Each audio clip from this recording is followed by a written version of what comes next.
the Sports Blog, live on GreaterStl.wix.com/1314, on Ustream.tv, Ustream.tv/channel/RBozyJR, and only on the Greater STL Sports Network. Hello and welcome to the Sports Blog on the Greater STL Sports Network. RBozy here with you. You can tweet me at RBozyJR. You can tweet the Greater STL Sports Network at GreaterStlSN. You can pretty much go to the YouTube page, anything out there, look us up, Greater STL, one word, Sports Network. We're just about everywhere now. Go like the Facebook page, go follow us on Twitter, all that good stuff. So Cardinals, huh? No. Now they lost tonight in Boston, but since April 16th, they've had the best record in the league. How can you complain about that? How about Max Sierra? Now, the Cardinals just seem like every year they find somebody. Piscotty 1 year. They make the trade to get Grichuk. It's just every year. It's somebody. Hazelbaker in the Rule 5. Bowman in the Rule 5. If you remember, Brian, I think it was Barton. He was a good player in the Rule 5. But it's every year this team just seems to find somebody. And now you're starting to see the pitching start to come around, the bullpen. Now, Leonard struggled in his last two starts. But 4 runs ain't really struggling. So, it's just funny that when you see the things like the writers from Chicago, and people get mad when people bring this kind of stuff up, and they say it's early in the season, and then you see even guys like Joe Madden of the Cubs getting mad over the series. Cardinals win that series 2-1, and he's complaining about the umpire, and he's complaining about this and that, saying it's basically little league ball the way they're acting. What about the way they're acting? Their riders aren't getting along with the St. Louis Riders. It's just funny to see how when the tables got turned on a team, how they handle it. And you hardly ever see the Cardinals complain about anything, which is maybe just the way it works. Maybe Matheny and Mosaic has told them, stay out of the media stuff.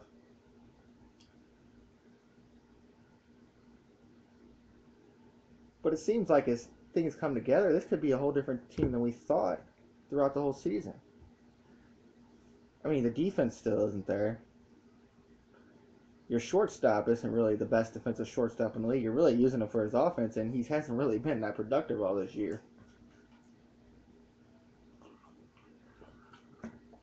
So you really get to points to where you almost have to look at the smaller stuff like that.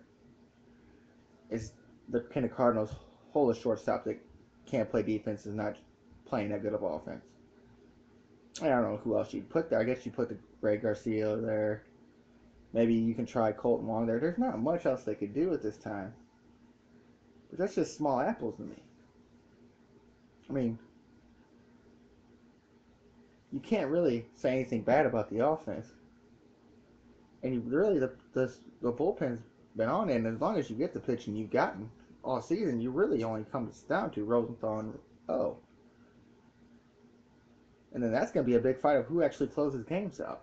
Looking like the early 2000s, Isenhausen and Mott, who had trouble after he came back, and then Rosenthal, who had trouble last year. And Rosenthal looking like they got him a closer role. And I haven't been really talking much local sports, so we got to talk about the Cardinals a little bit. But there's not much things to look at and say, well, this needs to be changed, or that needs to be changed. It's really going to come down to the small things. Is this defense going to hurt the pitching staff? Can the Cardinals keep it up offensively with guys that are hitting with low averages, the Randall Grichuks of the world? And where's the comeback after injuries? Where's Piscotty fit in? Where does a guy like Johnny Peralta fit in? Where's a guy like Jose Martinez fit in? I mean, taking a Max Sierra, I don't know if it's changing your whole dynamic of your team. Because at this point, you're not even really starting him every game. He was really starting for Dexter Fowler. But when you got Pham as hot as he is, you're going to play Grichuk just because. And now Fowler's back. you really don't have to make that big decisions. If you want that kid to play every day, he's got to go down. Then you get to Tommy Pham. It's this small sample size theater, and saying that basically, can Tommy Pham do this the whole season? And you can tell at times that he's up there getting frustrated when he can't hit or gets a bad strike call or anything like that. It just, you can tell he's frustrated because he knows what he has to do to stay on this team and has to be productive. I think he ends up winning for most of the season because I don't think Jose Martinez is coming back after the way he pulled his groin. Didn't look like the worst of injuries, but you could tell that he was hurting, and it looks like he might be out for a while. So there's just little small things here and there that you actually have to worry about. And for a team that you can look at and say, wow, you thought it was going to be another year fighting for the wild card spot, one or two, and the Cubs taking it out, when you got the Cubs playing the way they are, it really comes down to, can this team just keep going? And what kind of lineup you can throw out there. Like, I don't know if you can wait that long on Fowler not being hot and leave him in the leadoff spot. You didn't really do it with when Diaz was bad in second. You moved him down as quick as you could. Carpenter's starting to hit better, so that's in the third spot, and you need that spot. You really don't have a precise cleanup hitter as most teams do. There's teams out there with actual home run guys, a Chris Davis, a Trumbo, a Nelson Cruz. I mean, them are all AL teams, but you look at it on the Cubs and Anthony Rizzo, Joey Votto, players like that. The Cardinals and Adam Duvall, over in even Milwaukee with Thames and I can't quite remember the third baseman's name, but he's a big hitter. Destroyed the Cardinals this season. The Brewers have with that guy. And you seen it in the game against Owen. He hit the 3 big ones shot when the game was tied. So can the Cardinals survive of not having your typical type of lineup? Because it's not the fastest lineup in the world, so you're not going to use speed. You don't have the best hitting lineup in the world, and you don't have a big power guy. Well, I think Richard can be that guy to go out there and get 30. But do you really want a 220 hitter in your spot when you're not an American League team? You don't have that DH backup. You have to produce runs at times in the National League, and the Cardinals don't have the speed or necessarily the type of average players to do that. But it's worked. And it's worked because of the pitching. I mean, you've seen all you guys. I mean, just looking at the Cubs, all 5 of their guys are off and on. The Brewers really don't have anybody except for Kyle Davies. The Reds, half their team's on the DL for the pitching staff. Baumgartner hurt in San Francisco. LA hasn't had pitching. The Dodgers haven't had nobody but Kershaw in a few years. But they actually they have a power hitting lineup. You don't have that. So if the Cardinals get to a point where do you keep a guy like Sierra up for the speed? And do you got guys that are doing things, not doing things now, that can do things later on in the run? Because you see sometimes Grichuk likes to steal. Piscotty will go out there and try to steal a base every now and then. You haven't really seen it with Fowler.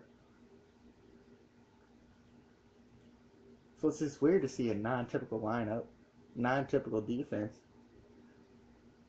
and really a crappy bullpen make it as far as they have. It's almost unimaginable that you could get this far with the team that you got. And I complained about it in the beginning of the year when I first started doing these again. But I didn't think this was going to be I didn't think they were going to be able to compete. I mean, you've seen it when they played Milwaukee. The Milwaukee kind of was a better hitting team, and the Cardinals at times when they couldn't produce runs, that they weren't that kind of team. So you get to when you see the atypical teams and you see the Cardinals, you just can't. It's not imaginable that they can do this thing. Now they're probably going to beat. Now they've got the Pirates, so you have a team you can feed on down there. The Reds, I don't know how they're going to keep it up with their pitching staff. It just doesn't quite make any sense of how that's going to work. I mean, you're throwing Bronson Arroyo out there who throws about a 75-mile-per-hour fastball. So I don't think they're going to keep up, so they're going to end up being bottom feeders. And I don't know where Milwaukee's at, but you still have the Cubs in there. And I just don't think their pitching and hitting is going to be that bad. But it's not like they have a bunch of guys that have large sample sizes. I mean, the Schwarbers of the world, who was injured last year, didn't get a bunch of bats, comes back in the playoffs, and now he's leading off for the team. He's not a typical leadoff guy. I mean, they're throwing guys out there. They're already diving into their minor leagues using guys they probably didn't want to lose in half. They're throwing John Jay out there batting second, which is crazy. And now you could see him doing that on a team like a San Diego, but they didn't even want him. He comes in to the Cubs, and now he's got to be the guy thrown out there because you lose Bryant.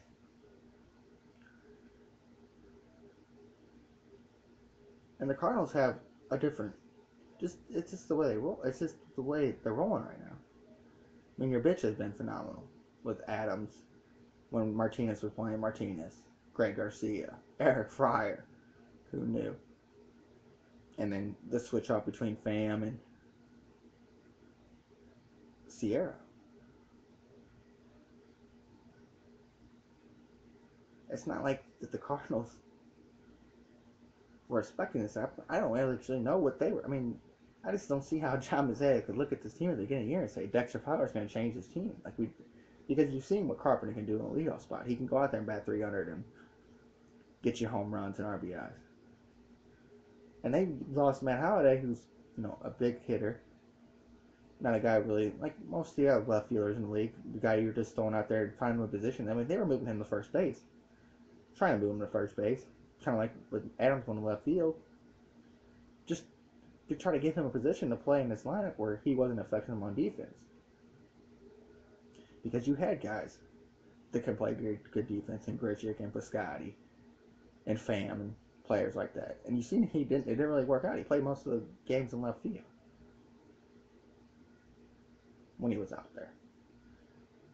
And he's doing something, and he's having a ball there in New York. So that looks almost like a bad thing of letting him go. But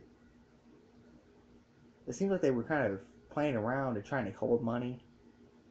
And I don't know what they're doing with that money. I don't know if they're saving up to get somebody in the free agents, maybe a Manny Machado.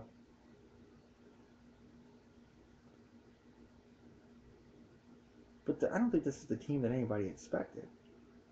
To go on this run that they've gone. Now you're not in the best division in the world, which is helpful. Probably the second worst division in the league. First one's probably the AL Central, who has a little team in Cleveland, a team in Kansas City. Teams that aren't going to go out there and make a bunch of big moves because they don't have the money that seemingly the Cardinals have because of the fan base. So you can see why that division's a little bit lower, but I just think the Cubs, big market teams, Cincinnati and Cleveland, kind of even there. But a team like Pittsburgh should be able to, you would think would be able to generate money, but they also got football and hockey and basketball also, so it's going to be hard for them to always generate money, even though the Sixers suck. I just never understood the thing and how Pittsburgh, being a big city, and definitely having a crappy team, which only at times is good in the Phillies, in the same state. How they didn't generate money, but it doesn't make any sense. But it's just funny how the Cardinals can generate money in a team like, and a thing like St. Louis, and they did every year when we had two other sports. I mean, the Blues can't generate money in a team with two sports, but the Cardinals just seem to have billion-dollar TV contracts. You don't hear much of that from anybody. I mean, maybe New York. But I'm telling you right now, Kansas City and Cleveland don't have it. And, you see Pittsburgh, who looked like the same team they were before. They lose one guy, and they're a whole different team.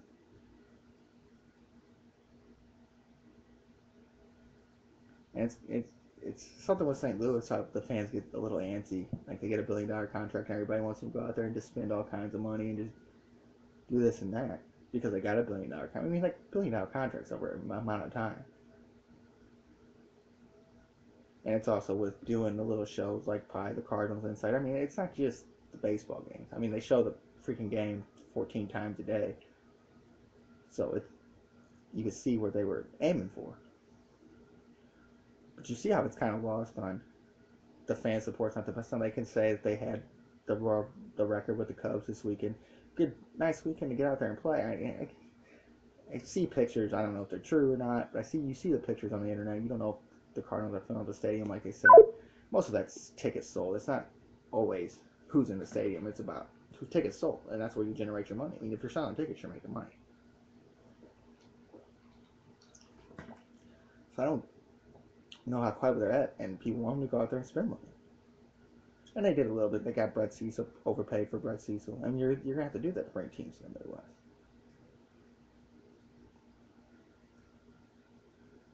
And you look at a team like the White Sox, who was out there and has spent a lot of money, and they haven't done nothing.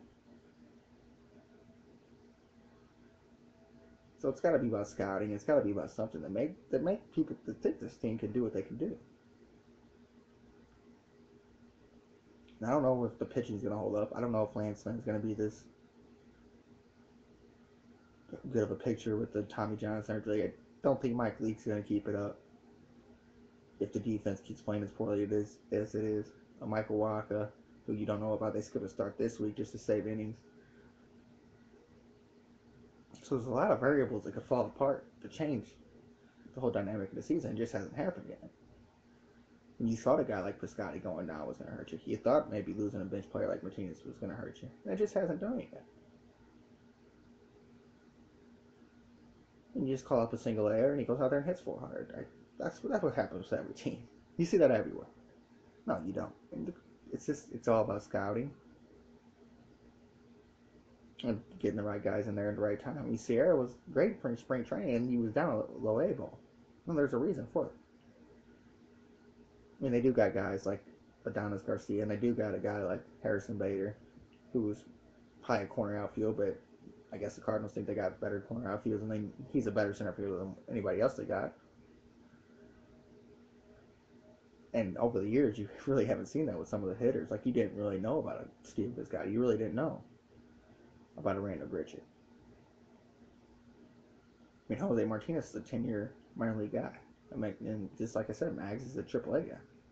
Or single A guy. So you get lucky at times with some of the players they got, and they've done it for a while. I mean, they obviously don't think that they have all that great a backup because throwing Adams in left field, when you had a guy like Martinez on the bench, you're in a spot where it's small sample size, and if anything breaks down, it could change the whole thing of the season. And right now, that's the problem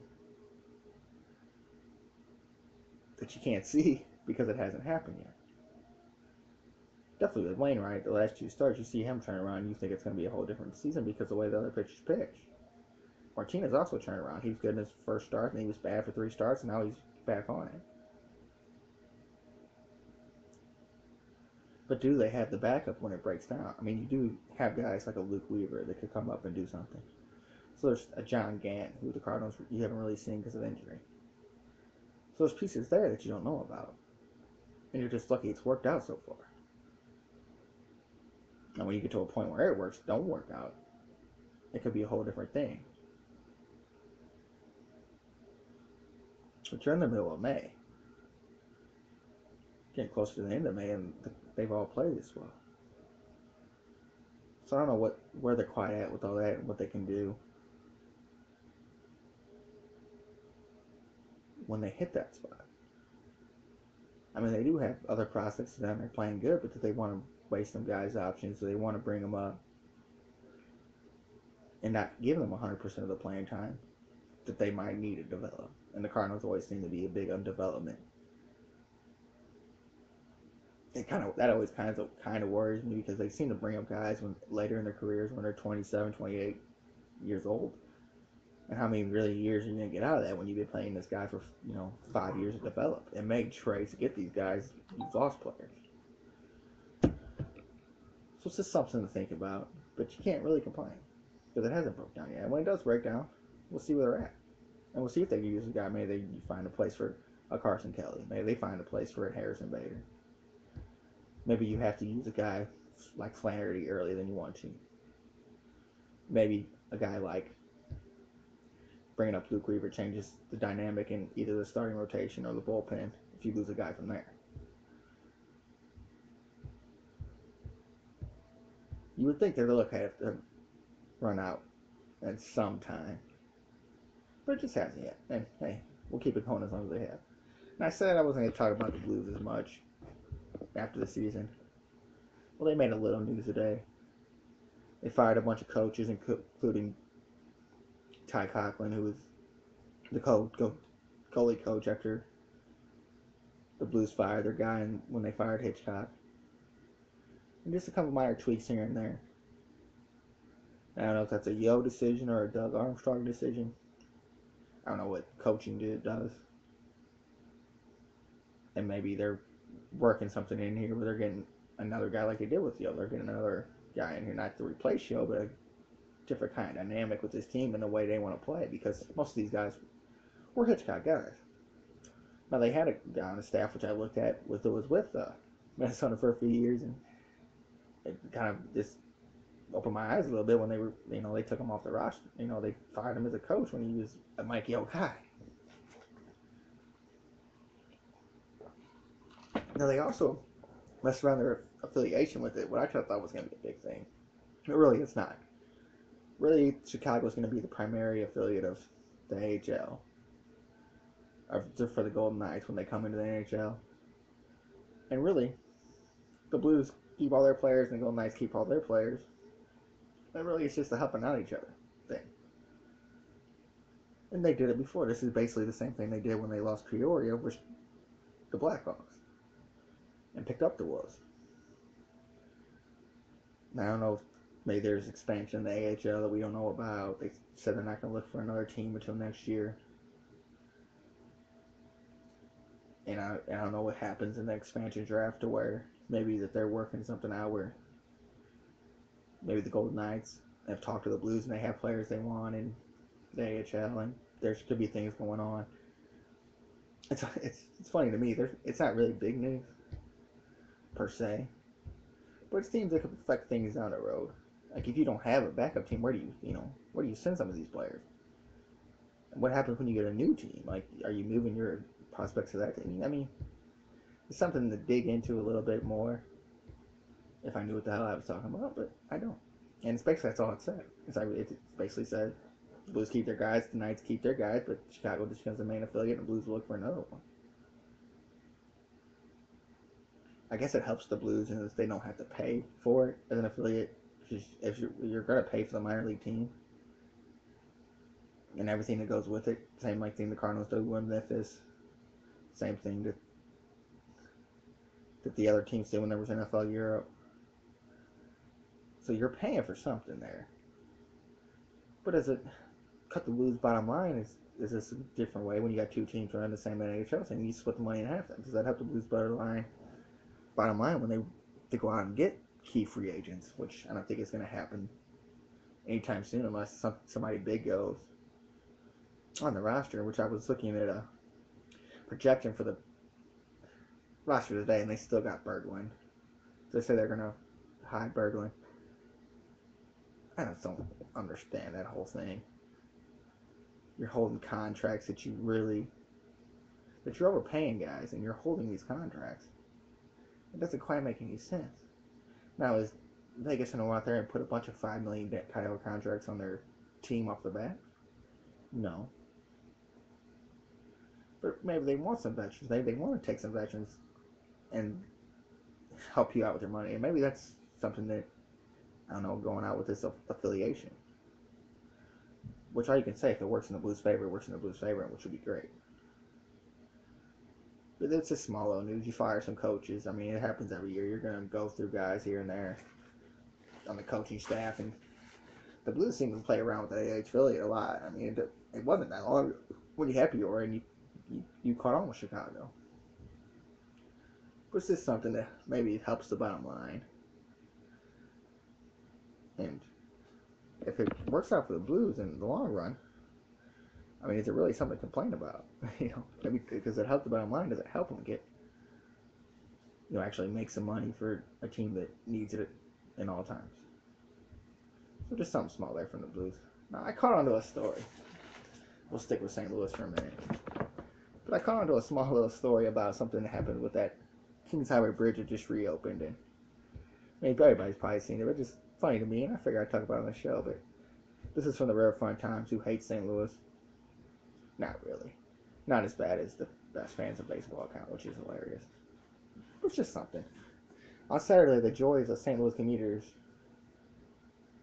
On something to the joy of St. Louis commuters, the Kings Highway Bridge rolled with sounds of regular street traffic for the first time in 22 months.